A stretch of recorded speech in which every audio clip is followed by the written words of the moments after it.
Jätkame eestikeelse piibliraamatu lugemisega.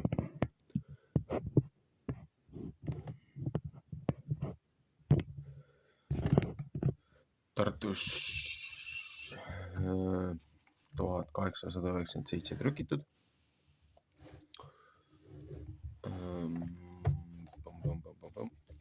20. õpetusnädala prohvetite osa.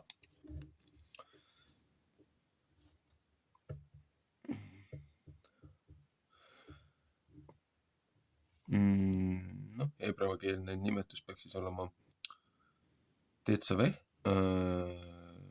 inglise keeles, et you shall command, sa käsed, sa nõuad.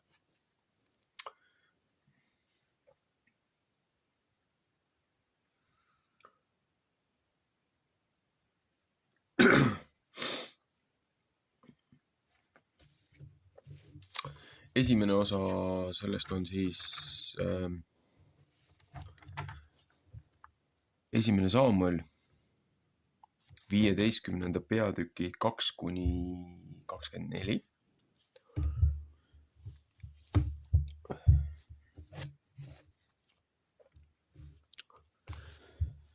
Esimene Saamuel 15 peatükk 2. Nõnda ütleb vägede Jehova, ma olen ette võtnud kätte maksta, mis Amalek Iisraelile teinud, kui ta tee peal tema vastu pannud, kui ta Egiptusest üles tuli. 3. Moosese 17.18 näiteks. Mine nüüd ja löö Amaleki maha ja kaota suutumaks ära kõik, mis temal on, ja ära anna temale armu ja surma ära nii hästi mehed kui naised, nii hästi kangemad kui imevad lapsed, nii hästi veiksed kui pudulojused, nii hästi kaamelid kui eeslid. Ja Saul hüüdis rahva kokku ja luges neid ära Telaimis 200 000 jalameest ja 10 000, kes juudamehed. Ja Saul tuli Amaleki linna juurde ja pani varitseja torgu. Ja Saul rääkis Geeni rahvale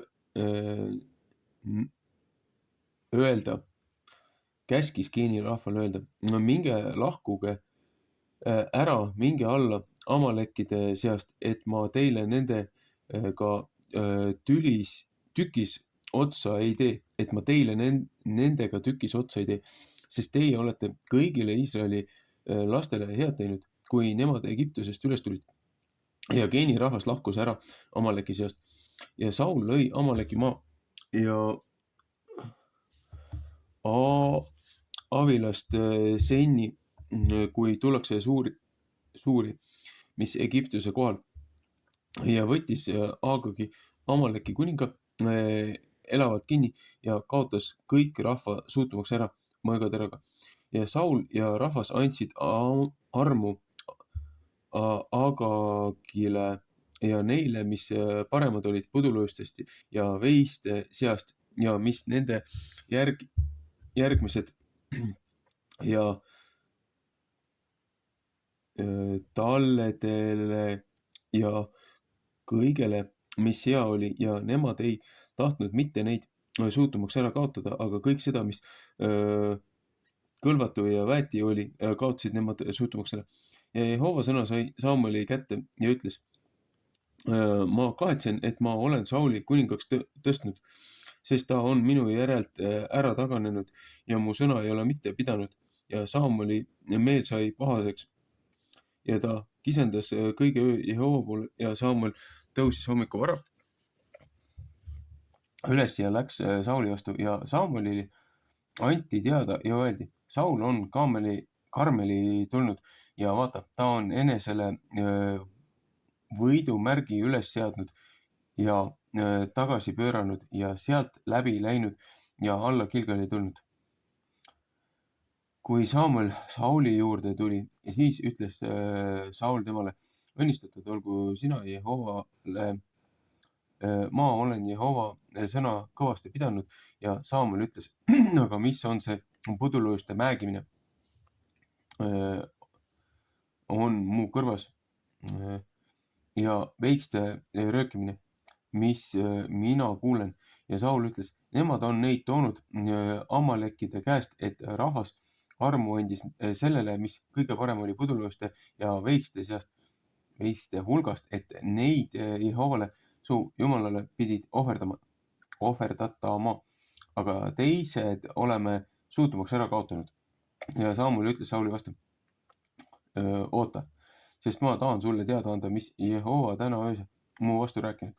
Ja Saul ütles temale, räägi.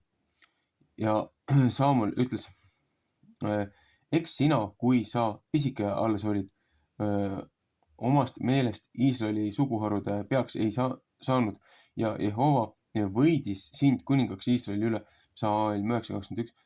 Ja Jehova läkitas sind tee peale ja ütles, mine ja kaota suutumaks ära patused Amalekid ja sõdi nende vastu, kuni sa neid saad ära lõpetanud.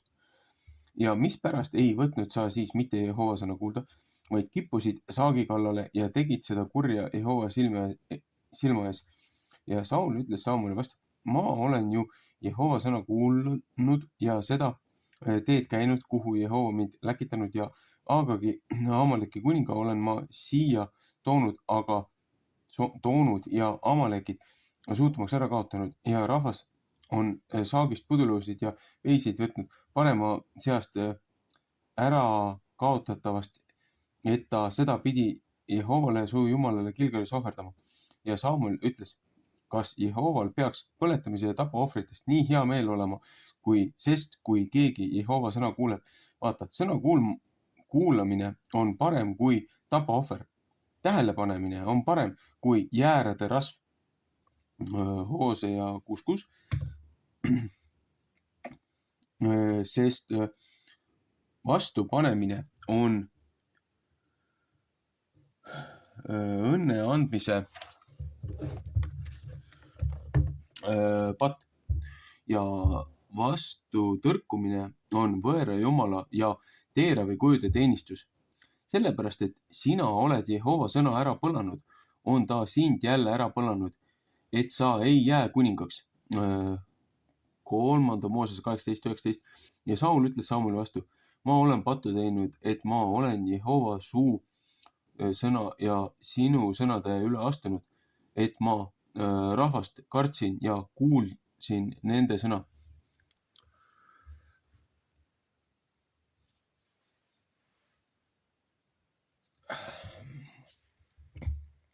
Jõuame jälle siia tagasi, et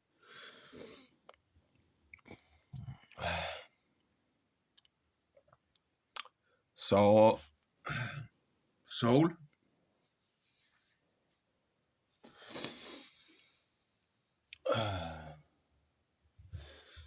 et kuningas ei kuulanud looja sõna, seda, mida talle kästi teha ja Amalekid, need olid need ühed, kui mindi maad tagasi võtma, mindi maad kuulama, spioonid saadeti, siis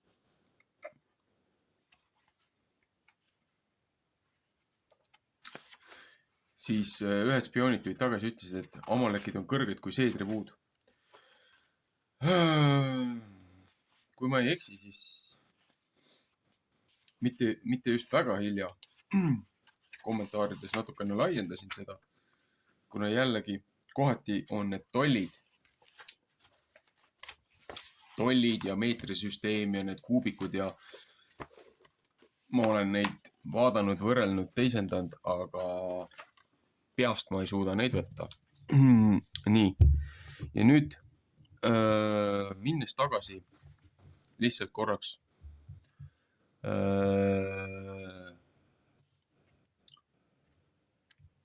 Rob Skiba ühe siis uurimustööl koostatud tema raamatu juurde Arkonite invasioon, mille tahaks tegelikult eesti keelde tõlkida mingi lähitulevik. Siin on need hiiglased Kaanani maal. Mida siis nähti? Ja nüüd võtame võrdluseks. et siis kelle vastu nad seal sõdisid. Ja seal olid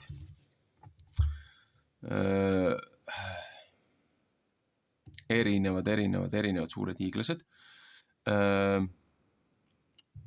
Ja nüüd, kui siit võtame võrdluse, see kõige väiksem siin, see könnikene on siis täiskasvanud nii-öelda mees ja skaalas siis võrdluseks.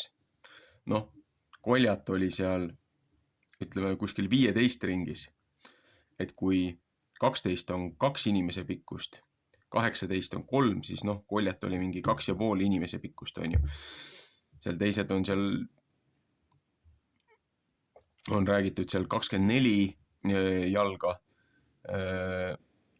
siis varajased Kaanani hiiglased, kes Kaanani maal elasid, olgu need seal siis need erinevad, siis oli seal 24 kuni 36 jalga. Noh, 36 jalga on põhimõtteliselt meie tänapäeva männipuud, aga jõuame nüüd tagasi nendesse vanadesse ürikutesse dokumentidesse, mis siin 1800 alguses on dokumenteeritud nii Ameerikas kui Hiberis. Need seedripuud, hiidsekvojad olid seal 250–300 meetrit. Ja siis see templi ehitamine, see, millest ehitati neid templeid seal Leebanonis, Leebanoni seedripuud, et olid hästi suured, et arvestades, kui suur see tempel pidi tulema, et sellistel tegelinskitel ei olnud mingisugust probleemi neid suuri puid ja neid suuri kive ja neid asju seal langetada ja teha. Et lihtsalt väga sihuke, huvitav võrdlus.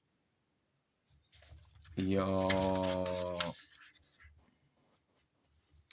eks jah, siin on väga palju uurimustööd on sisse teinud. See on see pilt, mida ma olen ka siin näidanud, erinevad need kromosoomid. Et see on küll kahjuks mustvalge. Siin, see ei ole värviline pilt, aga värvilisel pildil on palju selgemini näha, et ma peaksin selle, jah, see üks on natukene siin eledam, teine on tumedam, et natukene on graafiliselt erinev näha, aga see on jälle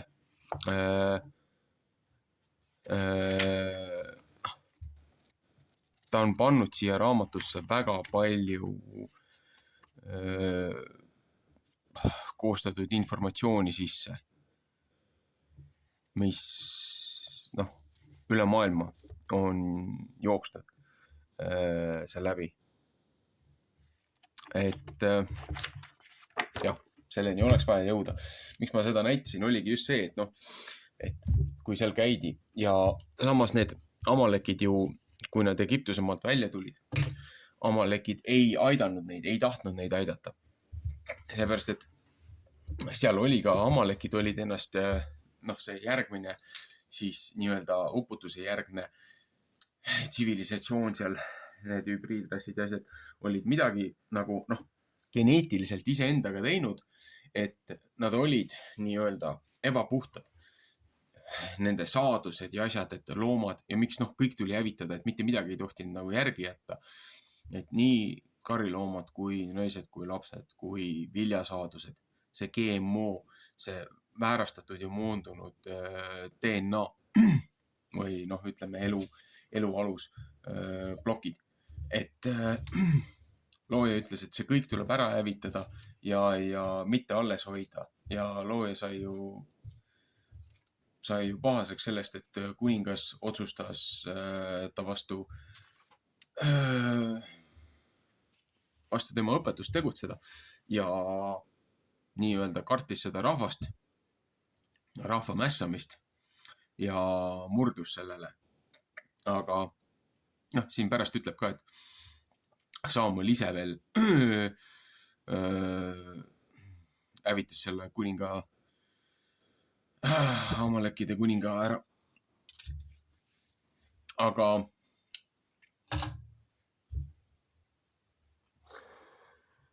miks see kõik on nii oluline selle nädala kontekstis on, siis tasub edasi lugeda sellisest osast nagu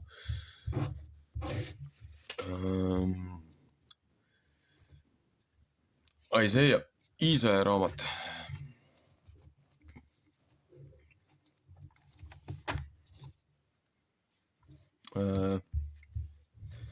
Iisaja raamatus on siis paar lühikest osa, on lihtsalt viitepunktiks. Iisaja 9:6-7.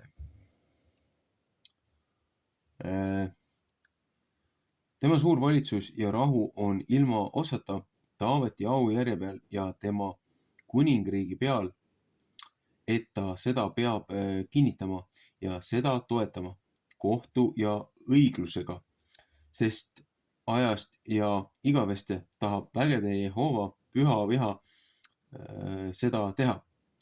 Issand on sõna läkitanud Jakobi laste sekka ja see langeb Iisraeli peale.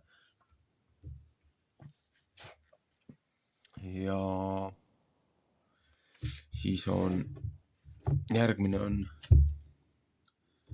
60. peatükk.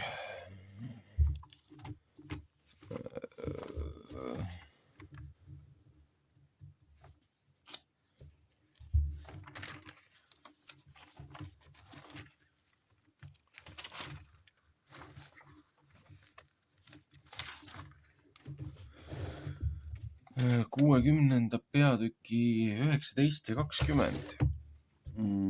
Mis siis see meile ütleb? Päike ei pea enam sulle päevavalguseks olema ega kuuvalge paisteks sulle olema, vaid Jehova tahab sulle igaveseks valguseks ja su Jumal su iluks olla. Ilmutuse raamat 21:23. Sinu päike ei pea enam looja minema ja su kuud ei pea varjutama, sest Jehova tahab sulle igaveseks valguseks olla ja su leinamise päevad peavad otsas olema.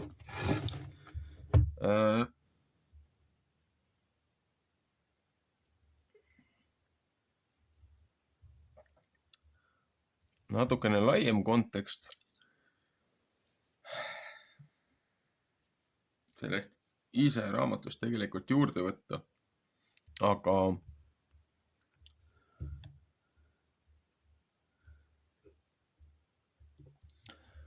põhimõtteliselt see 60. peatükk räägib ka ennustuslikult, prohvetlikult ristikoguduste õnnistustest ja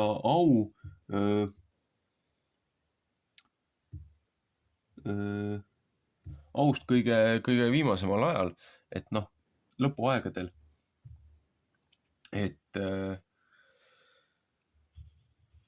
jällegi, kellel on huvi ja tahtmist seda veel edasi nagu vaadata ja uurida ja püüda mõista, kuidas see läheb kokku selle nädala õpetusportsjoniga, nii Vana kui Uue Testamendiga, kui ka meie enda igapäeva eluga. Kolmandaks selle nädala prohvetitest on natukene pikemalt, on prohvet Esiikel. Prohvet Esiikel 28:11-19, et ja Jehova sõna sai mu kätte sedaviisi. Inimese poeg, hakka nutulugu Tiiruse kuninga pärast ja ütle temale, nõnda ütleb Issand Jehova, sina oled see, kes kõiksuguse vara kinni paneb pitseriga. Sa oled täis tarkust ja koguni ilus. Tiiruse kuningas on tegelikult võrdluseks siis, kui te hiljem aru saate, räägib saatanast, keda siis Jerom oma tõlkes valesti kirjutas kui Lucifer, kellena laialdasem kogudus hiljem nagu saatanat nimetab, aga tegelikult Lucifer on nii-öelda üks inglite klass ehk siis valguse kandja. Aga mis ta siis räägib selle tiiruse kuninga kohta ehk siis selle printsipaali kohta ehk siis saatana kohta? Jätkame 13. Värss. Sa olid Edenis Jumala aias. Kõiksugused kallid kivid olid su kate. Oodemi,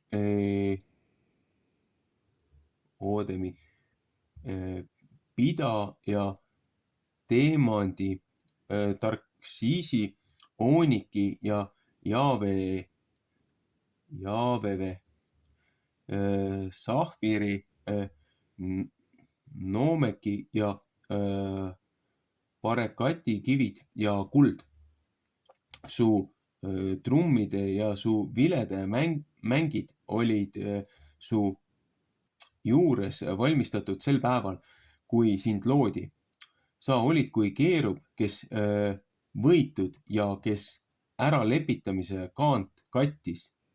Ja ma olen sind pannud Jumala püha mäe peale, et sa tuliste kivide seas kõndisid. Sa olid ilma laitmata oma teede peal, sest päevast, kui sind loodi, seni kui kõverust su sees leiti. Su suure kauplemisega on su seestpidine täis väekauba tööd saanud. Ja sa oled pattu teinud, seepärast tahan ma sind ära teotada, et sa ei pea Jumala väe peal olema ja sind ära hukata tuliste kivide seast, sina keerub, kes katab. Su süda on ülbeks saanud, su ilu läbi. Sa oled oma raskuse ära rikkunud oma paistuse pärast. Ma tahan sind maha visata maa peale, ma tahan sind silma imeks teha kuningate ees. Oma väga suure ülekohtu pärast oled sa oma kauplemise kõveruse läbi oma pühad paigad ära teotanud ja mina tahan tule su vahelt ette luua. See peab sind ära lõpetama ja tahan sind tuhaks teha maa peal kõikide silma ees, kes sind näevad. Kõik, kes sind tunnevad rahva seas, ehmatavad su pärast ära.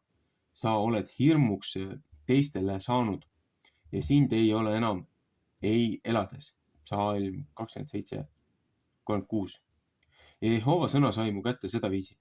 Inimese poeg, pööra oma silmad Siidoni poole.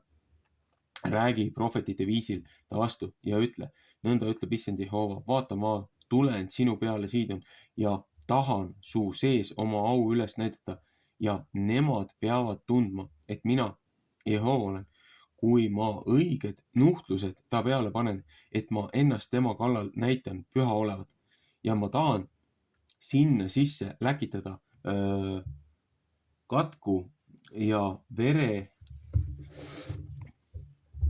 tema uulitsate peale ja igaüks peab seal sees saama arvatud kui maha löödud mõõgaga, mis ümberringi on tema vastu ja nemad peavad tundma, et mina olen Jehova. Ja ta ei pea mitte enam olema Iisraeli soo okkaks, mis pistab, ega kibuvitsaks, mis valu teeb kõikide seast, kes nende ümberkaudu neid halvaks panid. Ja nemad peavad tundma, et mina olen issand Jehova. Ühesõnaga,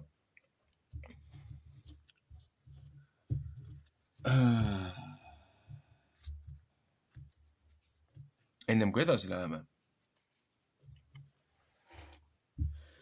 siis natukene konteksti.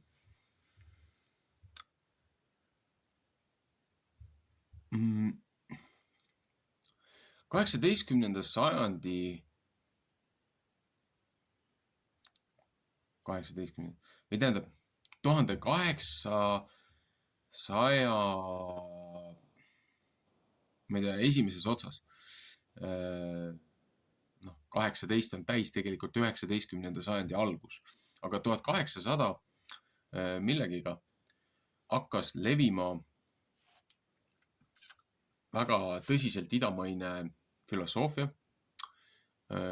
kus Madame Blavatsky ja Alice Bailey hiljem tema kirjutistest innustus saanud ja pöördunud, kuigi saanud kristliku üleskasvatuse, Inglismaalt hiljem kolinud Ameerikasse, kirjutanud üle 20 raamatu tänapäeva okultismist, ühesõnaga said oma ammutust ja innustust Tiibeti Tao mäelt, sealt munkade juurest, kus nad käisid rääkimas, suhtlemas seal kõrge mäe otsas ühe olendiga, kes siis andis spirituaalselt läbi meditatsiooni, läbi igasuguste nende jooga ja šamanistlike praksiste siis nii-öelda õiget valgust, õiget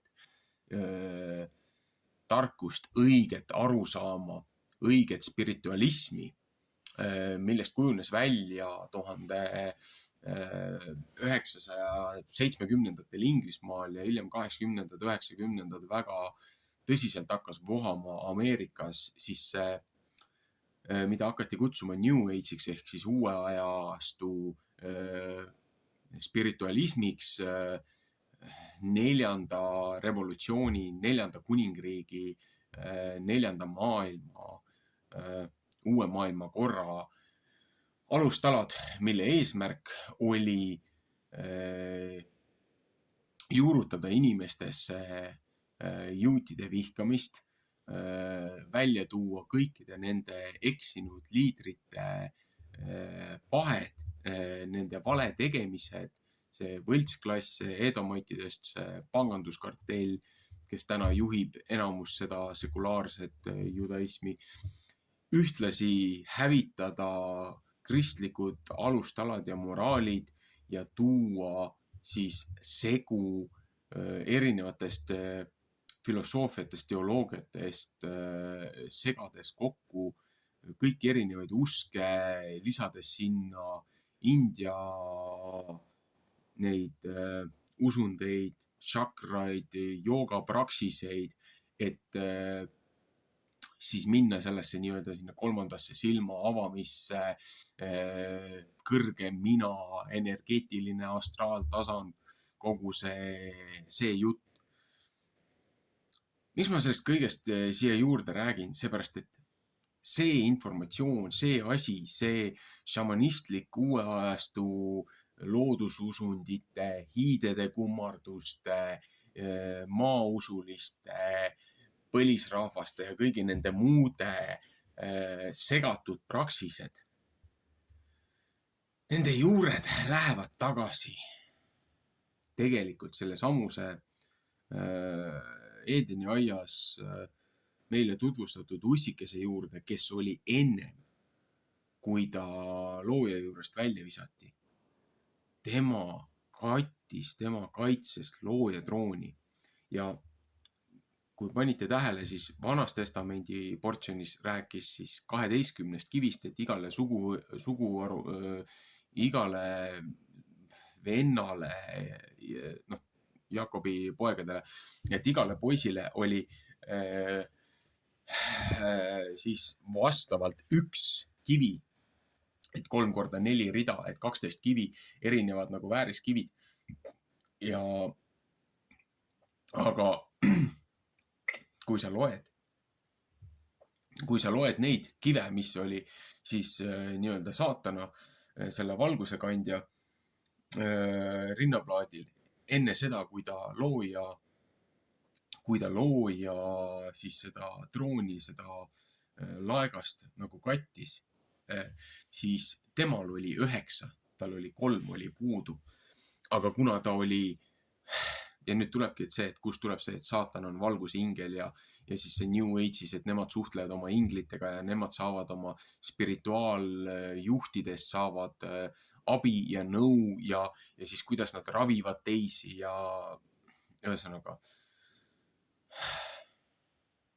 enne seda, kui inglid otsustasid segada ennast inimrassiga, tulla siia maale, saada nendega lapsi, kellest tulid need ilged suured hübriidid ja kes hävitasid praktiliselt kogu selle looja ausa puhta loomingu, enne kui tuli selle noaaegse selle veeuputuse restart teha, süsteemi taaskäivitus, reboot, siis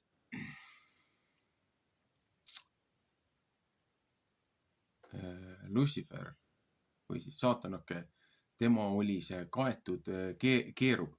Tema oli üks kõige kõrgemaid ingliklassi olendeid. Põhimõtteliselt tiitlilt, positsioonilt, ütleme siis, miks tast öeldakse, et ta on õhuprints, vaata, printsipaal, prince of the air. Et ta oli põhimõtteliselt, ta oli kuninga troonipärjast, ta oli Jeesus Kristusest, looja ainusündinud pojast, oli üks positsioon allpool, et ta oli praktiliselt kogu kuningriigi tähtsuselt kolmas mees,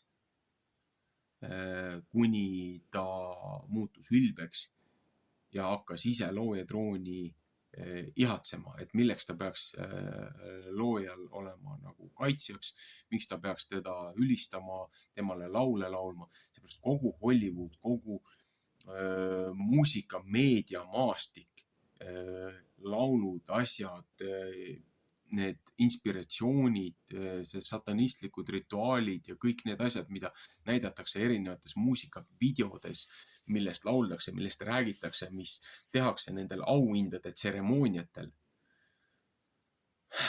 See on ood ja andam nende siis nii-öelda jumalusele, seepärast, et tema oli ju esimene nii-öelda see kõigem see ilueedise nii-öelda jutumärkides laulja ja mängija, et muusikamängija, et see on nagu väga huvitav võrdlus ka kuningas Taavetile, et kui looja saatis Taaveti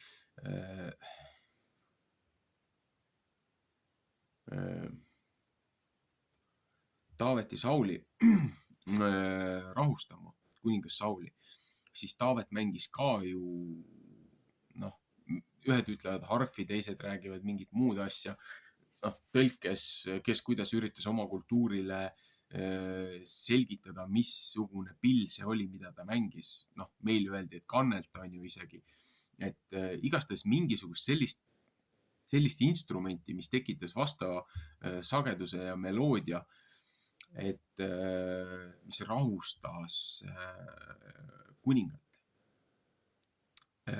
mida need hirmud ja teemonid teda segasid ja kiusasid. Et see jumalik resonants, mis tuli sellest puhtast mitte tehismuusikast, tõrjus eemale selle negatiivsuse. Ja kuningas Taavet on nagu enne seda, kui tema mitu korda komistas, ennem kui ta üldse kuningaks sai. Kuningas Taavet natukene peegeldab seda, mida siis saatan ise ihkas.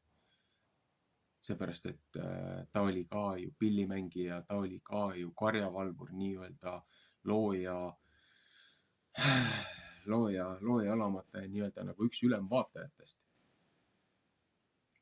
Ta oli kõige parem, kõige ilusam, kõige tublim, kõige targem, kõige andekam. Kuni ta muutus nii uhkeks, et tuli lihtsalt natukene kärpida.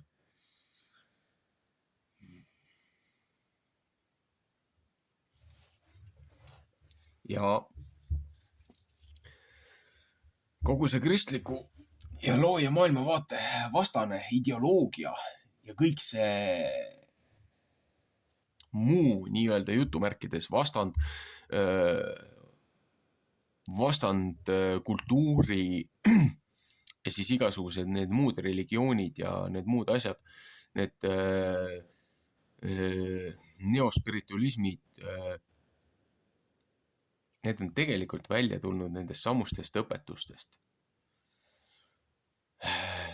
mille küüsi on väga lihtne langeda. Palju raskem on sealt välja murda. Seepärast, kui sa hakkad mingitest valedest ja asjadest juba läbi nägema, siis ja lõpetad nendele oma andmise, siis nad saavad kurjaks. Oi, kuidas nad saavad kurjaks. Ja neile absoluutselt ei meeldi, et neile enam tähelepanu ei pöörata. Millest ma olen korduvalt inimesi hoiatanud. See ei ole lihtne New Age'ist välja tulla. See ei ole lihtne sellest spiritualismist ja energiate kanaldusest ja nendest asjadest, nendest ravitsemisest, nendest hingerännakutest, kõigest sellest jamast.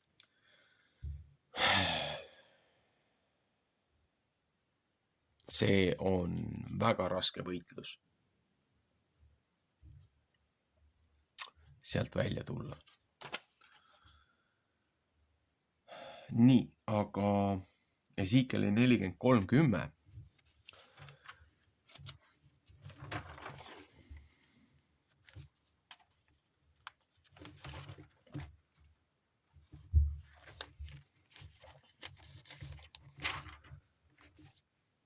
Ja 10-27.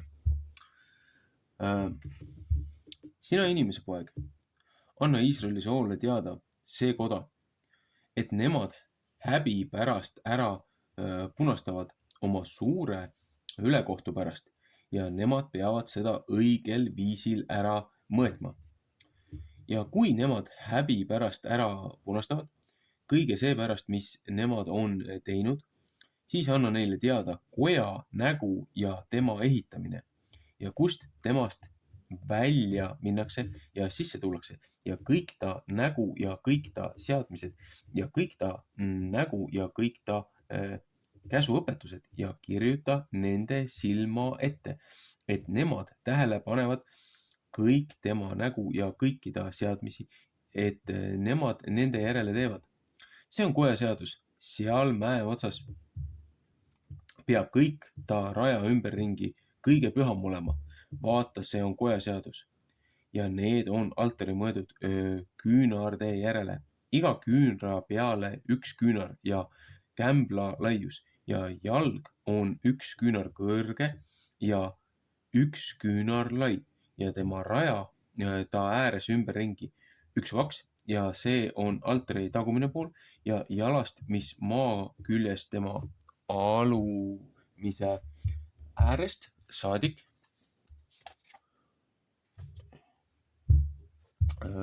on 2 küünart ja selle laius on 1 küünar ja tema väiksest äärest suurest saadik on 4 küünart ja selle laius on 1 küünar. Ja leed on 4 küünart ja leest ülespidi on 4 sarve. Ja leed on pikk 12 küünart ja lai 12 küünart. 4-nurgane oma 4 külje poolest ja äär on pikk 14 küünart ja lai 14 küünart tema 4 külje poolt ja raja tema ümber on pool küünart ja tema jalg on 1 küünar ümberringi ja tema trepid on päevatõusu pool ja ta ütles mu vastu. Inimese poeg, nõnda ütleb issand Jehova, need on altari seadmised sel ajal, kui teda tehakse, et tema peal peab põletamise ohvreid ohverdama ja ta peale verd riputama ja preestritele, leevititele, kes Saadoki soost on, kes mu ligi tulevad mind teenima, ütleb issand Jehova, neile pead sa andma ühe värsi, mis noor veis on paduohvriks, Psalm 40:46. Ja sa pead võtma tema verest ja panema altari 4 sarve peale ja äärte 4 nurga peale ja raja peale ümberringi ja sa pead seda puhastama padust ja ta eest ära lepitamist tegema. Ja sa pead võtma paduohvri värsi ja seda ära põletama seatud koja paigas väljaspool püha paika. 3. Moosese 16:27. Ja teisel päeval pead sa tooma ühe noore siku, mis selge terve paduohvriks ja nemad peavad altarist padust puhastama, nõnda kui nemad seda on puhastanud värsiga. Ja kui sa oled lõpetanud puhastamise, siis pead sa tooma ühe värsi, mis noor veis on, mis selge terve ja ühe jäära lammaste karjast, mis selge terve ja teise peate seda tooma Jehova ette ja teie peate seda tooma Jehova ette ja preestrid peavad tema peale heitma soola ja neid ohverdama Jehovale põletamisohvriks. 7 päeva pead sa siku valmistama paduohvriks, iga päev ühe ja värsi, mis noor veis ja jäära lammaste karjast, mis selge terve on, peavad nemad valmistama. 7 päeva peavad nemad ära lepitust tegema altari ees ja seda puhastama ja oma käed täitma. Kui nemad saavad need päevad otsa saanud, siis peab see nõnda olema 8. päeval ja edaspidi, et preestrid altari peal teie põletamise ja tänuohvrid valmistavad. Ja mul peab teist hea meel olema, ütleb issand Jehova.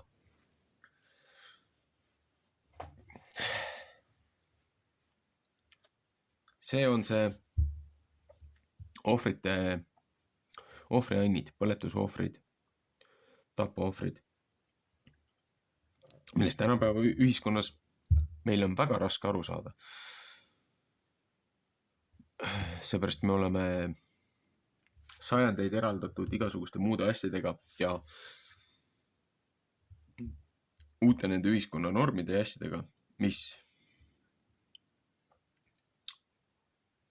kui sa vaatad ja loed seda, mis siin kirjas on, see tundub ühest küljest nii võigas, et milles on need loomakesed siis süüdi, et neid ohverdatakse.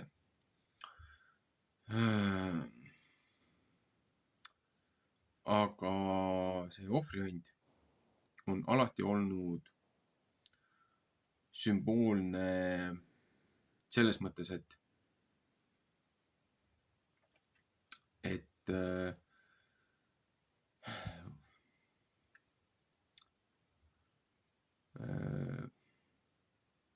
võetakse üks elu, et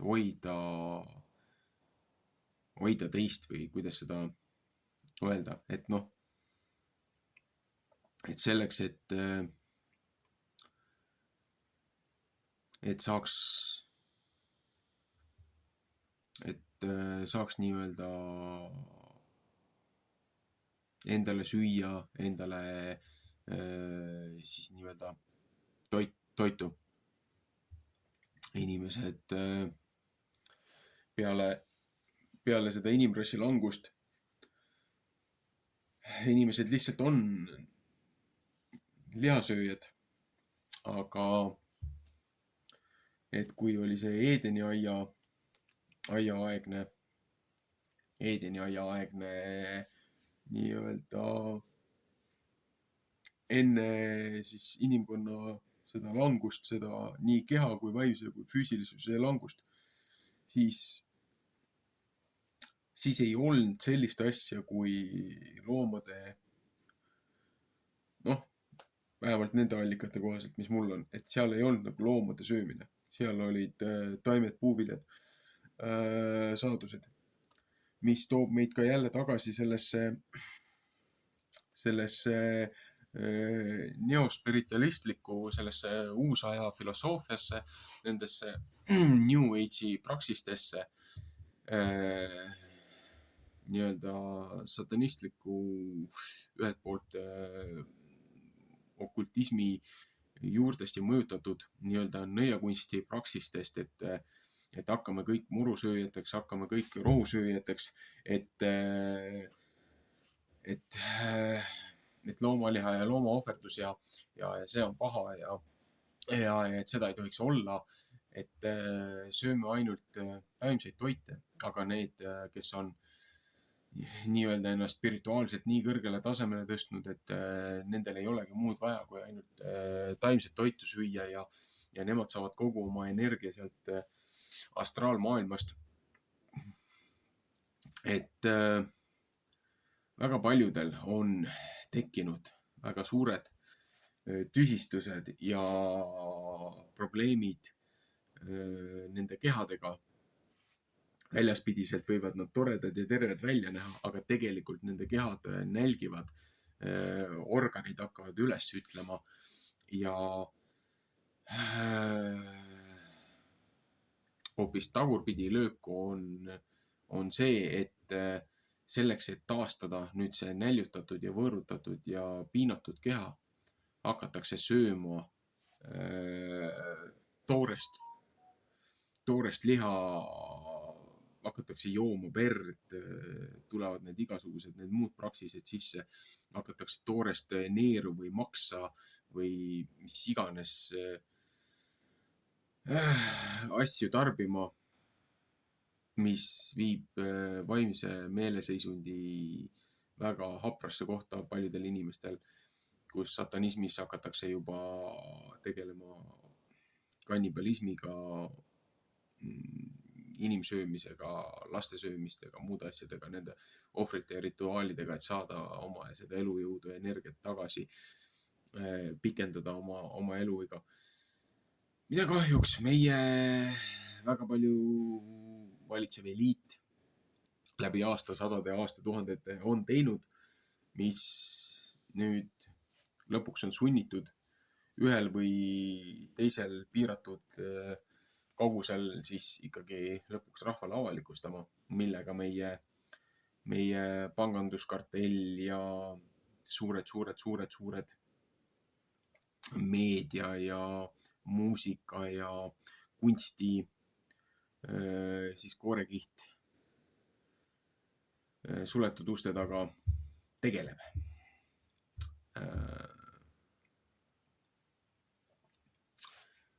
Mis mul jäi ennem mainimata, kui ma rääkisin sellest Taomäest ja sellest nii-öelda sellest spiritualismist, New Age'i nii-öelda animalistlikust sellest jutumärkides õigest religioonist, tõelisest religioonist, et nii Blavatsky kui Bailey ja nende kamraadid räägivad seda, et nende eesmärk on lõpetada ja hävitada siis see kristlik arusaam, kristlikud peremudelid, kristlikud õpetused, vastanduda ennast sellele ja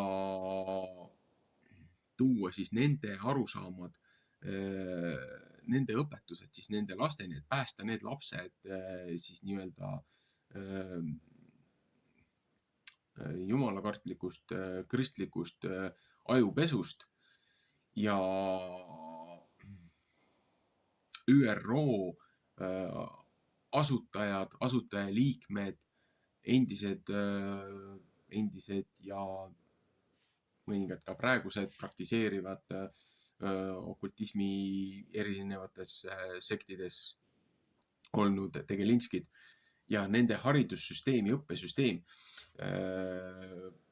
Kui ma nüüd sassi ei aja neid kahte naisterahvast, kes seal käisid Tiibeti mägede juures ja seal oma informatsiooni ja inspiratsiooni ammutamas, mida nad said siis nii-öelda spirituaalselt, siis see olend, kellega nad seal kontakti võtsid, see ütles, et see ütles ja see õpetas, kuidas tuleb nende siis tõelises valguses ja tõelises spiritualismis, kuidas tuleks õpetada lapsi,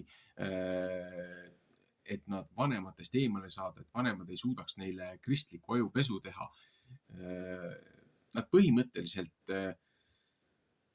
need olendid, keda seal kanaldati, need aitasid luua läbi ÜRO ja läbi Rockefellerite institutsioonide modernse haridussüsteemi, mis esimesed katsed nii-öelda riiklikud või üle maa, üle siis selle territooriumi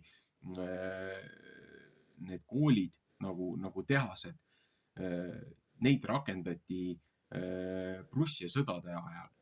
Tehti esimesed need proovikatsed jällegi 1800 millegiga, et olid seal, kus hakati juba kasutama neid koolisüsteeme ja et võtta usuõpetus ja sellised asjad üldse, leerikoolid ära hävitada ja võtta usuõpetus üldse koolist välja. 10 käsku ja piibli lugemine ja sellised asjad. Ja seesamune seltskond ÜRO eestvedamisel, juhtimisel, siis kelle eesmärk on transformeerida ühiskond siis nende aspekti ja nende arusaama ja nende siis spiritualismi.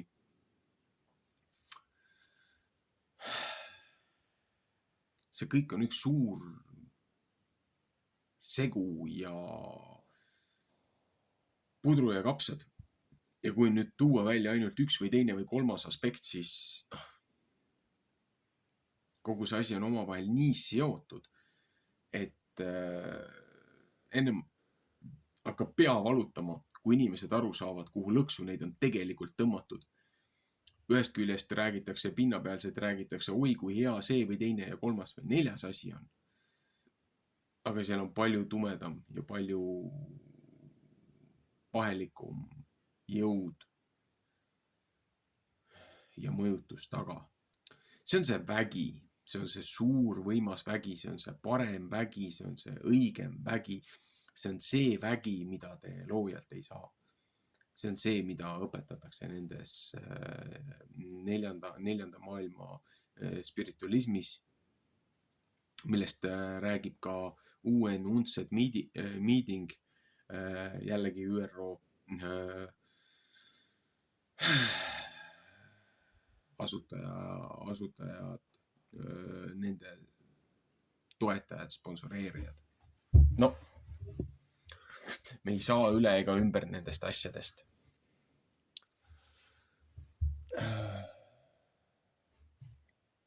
Ezekieli 44, 9-18. Nõnda ütleb issand Jehova, ei ükski ainus võõra maa rahvast, kes ümberlõikamata südame ja ümberlõikamata liha poolest, ei pea mitte tulema mu pühapaika, ega ükski võõra maa inimene, kes on Iisraeli laste seas, ilmutuse raamat 21-27, ei muud kui leevitid, kes minust kaugele ära läksid, kui Iisrael ära eksis, kes ka minust ära eksisid oma sitajumalate pärast. Ja need peavad oma ülekohtu süüd kandma. Ja nemad peavad olema teenimas mu pühas paigas kui ülemvaatajad koja väravate juures ja peavad ametitööd tegema mu kojas. Nemad peavad põletamise ja tapaohvrid rahvale tapma ja nemad peavad nende silma ees seisma nende eest ametitööd tegemas. Seepärast, et nemad neid on teeninud nende sitajumalate ees ja Iisraeli soole ülekohtu komistuseks olnud, sellepärast olen ma oma käe nende vastu vandudes üles tõstnud, ütleb issand Jehova, et nemad peavad oma ülekohtu süüd kandma ja nemad ei pea mitte minu ligi tulema ega mu preestri ameti peal olema ega mingisuguste mu püha asjade ligi tulema ega kõige pühama asjade ligi, vaid nemad peavad oma häbi kandma ja oma hirmsaid tegusid, mis nemad teinud. Ja ma olen neid seadnud, et nemad koja juures tegemist teevad kõige ta teenistuse tarvis ja kõige see tarvis, mis seal sees peab tehtama.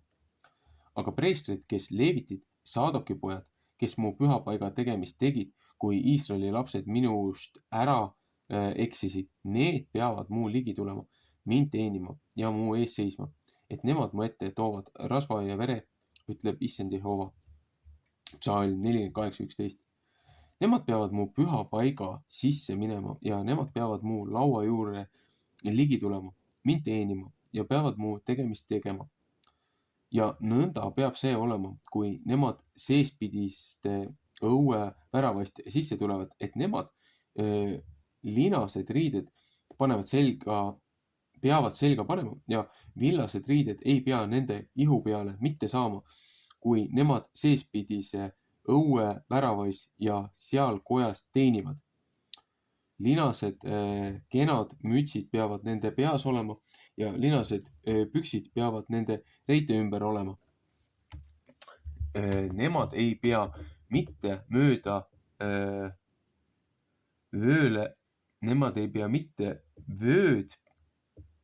vööle panema, kui nemad higised on. 2 Moosese 39:28.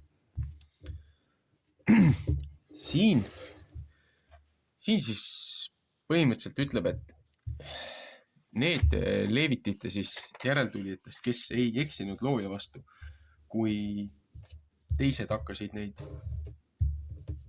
no looja ütleb konkreetselt nende tegelinskite kohta sita jumalad, et no ta ei hakka isegi mitte vabandama selle pärast. Et jah, et need, kes eksisid, need saadeti minema väljaspoole siis seda pühakoda, väljaspoole templit ja nemad pidid tegema siis seda seda musta tööd, seda ettevalmistustööd. Aga teised, kes hoidsid loojast kinni, looja õpetusest ja ei rikkunud, ei põlanud ära, nendel lubati siis templitöös neid puhtaid talitusi teha. Ja jõuame jällegi nende ohvritalituste juurde selles mõttes tagasi, et ühest küljest see tundub nagu nii võigas olema, kes ei ole üldse nende kontseptsioonide ja asjadega kokku puutnud, aga samas kõiksugused, see ongi nüüd see, et saatan ei suuda ise midagi välja mõelda, vaid väänab ja väärastab seda, mis looja on teinud. Et igasugused muud usundid, igasugused muud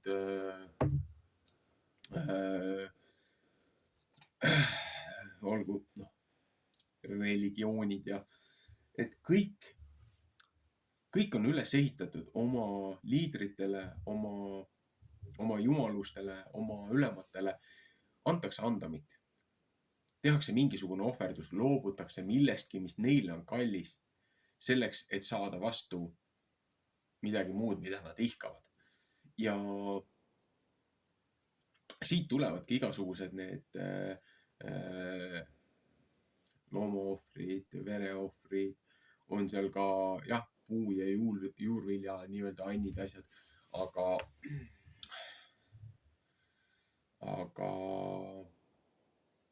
neid tumedaid praksiseid tehes, üritades seda suuremat väge ja asja ammutada,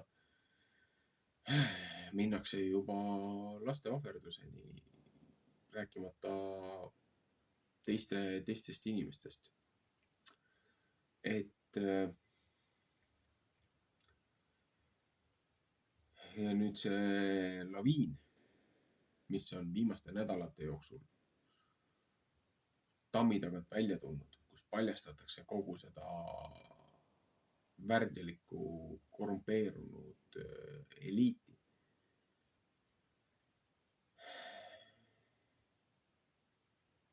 Rahval on väga raske seda mõista ja sellest aru saada. Seepärast, et neil puudub kontseptsioon, neil puudub arusaam, neil puudub piibliline kontekst, mis toimus vanas maailmas. Jõuame jälle tagasi sellise huvitava,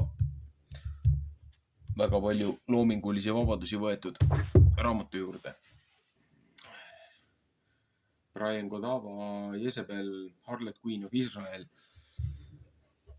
Siin räägib nendest Baali ja Asteroti ja nende samuste kummardustest ja nendest ohvritalitustest ja templi prostituutidest ja kõigest nendest asjadest, millega tegelesid need tegelinskid, kes sellel toredal kurikuulsal saarel käisid ja kes üleüldse ilma seal saarel käimisetagi nende asjadega tegelesid. Et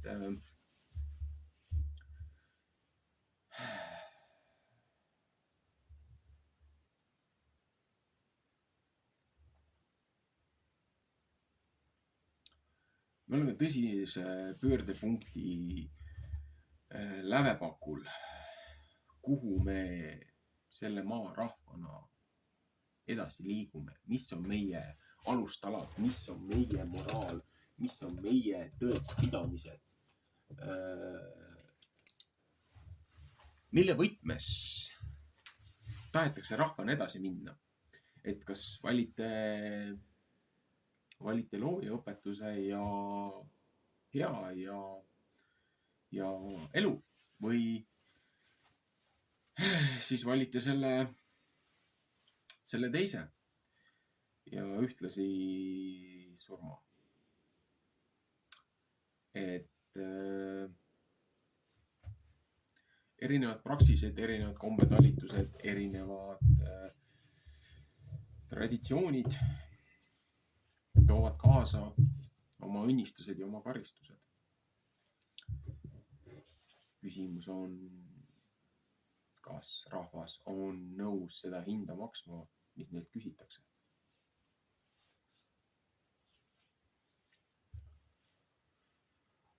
Et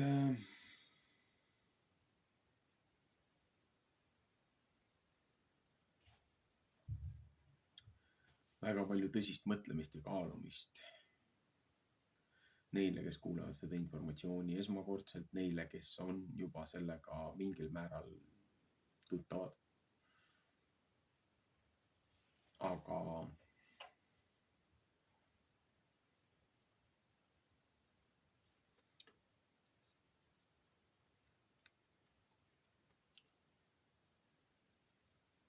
lõppkokkuvõttes on see, et juba siin selle prohvetite portsjoni alguses, esimese Saamuli raamatus ütles,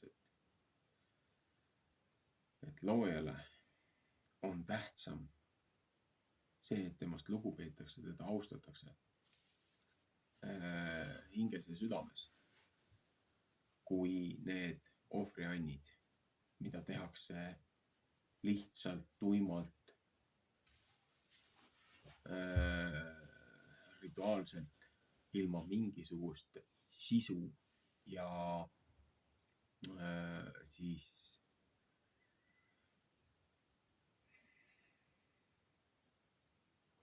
omapoolset seda meeleparandust sinna sisse panemata.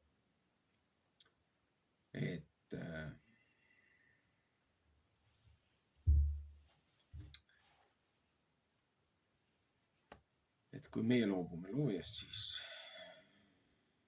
looja laseb meil ka minna. Seepärast, et me ei ole mingid robotid, me ei ole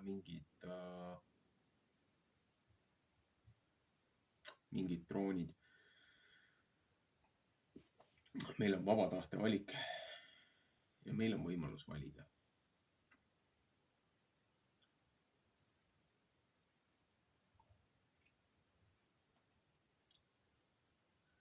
Mis valiku teed sina?